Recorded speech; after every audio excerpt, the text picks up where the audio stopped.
Hey everyone, welcome back. Thanks for joining me. As always, your time is appreciated and encourages me to bring you these cool toys. Like today, I have my only Sparky. Now, this is a relatively common robot as far as vintage robots are concerned. However, there are some very hard to find variations. There's a brown that I've only seen twice, and there's a blue version with like a different lithography set. I think it has more just like common pistons. That's very attractive, and I was always waiting to start at the top sort of and work my way down the Sparky hierarchy. And unfortunately, I never really timed it right where I acquired the good Sparkies. So this one came up.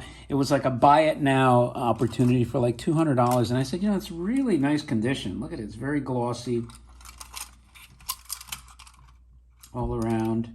Doesn't seem to have much play wear. Now, the only flaw that the robot had was this coil on the bottom here was somehow pushed. It didn't have the loop, so I formed the loop by hand, and I didn't even have my needle nose pliers. The main thing was I had to straighten out the coil to push this base down, and then I just kind of looped it with my hand. And finally today I had some needle nose pliers from a different house because I had a lot of tools packed away, and I was able to just kind of crimp it a little better. But even so, it's not a perfect circle. So that is the flaw on the robot. But I said, you know what? That's still not a bad compromise because the price was cheap. And the other thing about this particular Sparky is if you look online now, by the way, I'm looking at this, it looks very silver tone. On camera, it kind of comes out gold tone. Now, there are some instances where certain colors might fade a bit, but this, is almost like a hybrid silver brown. But before we get into the other aspects of the toy, I just want to show you the KO logo back here. All right, you see right there. That's how you distinguish this from Chinese reproduction. So look for it stamped in the legs. Now this robot won't spark because I'm assuming if it has a flint at all, it's worn out. But my guess is that it would have sparked behind those red lenses on the eyes here. So, and anyway, just while I have it in my hand, it's heavier than the Chinese reproduction, by the way. It feels a little more substantial. And I'll just show you the nice rivet details. It's a really cool robot. I believe these were in the late 50s, by the way. Maybe late 50s, early 60s. And the lithography on the Sparkies is very cool. And the face plate, kind of Zoomer-esque, Zoomerish, right?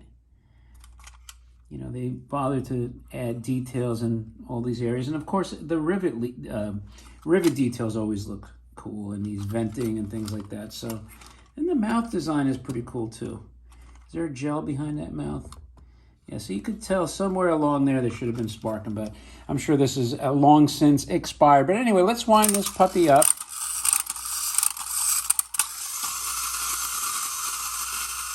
He will not set speed records, but he will walk methodically and slowly.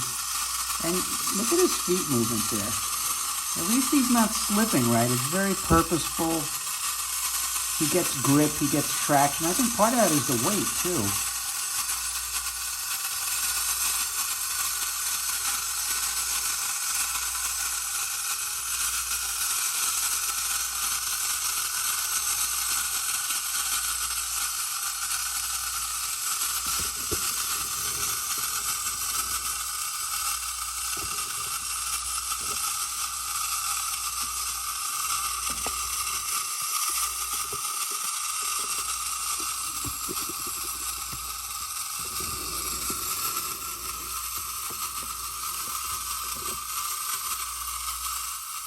He's covered the ground basically from here up, so it's pretty good duration. I mean, it is agonizingly slow, but for this robot, it works.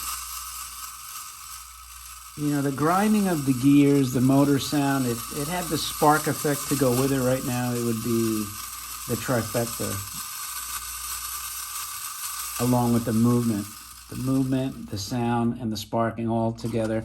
This arm, by the way, is sort of posable.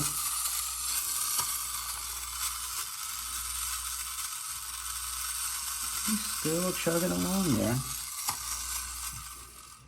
And that, my friends, is your late 50s, early 60s KO Sparky Robot.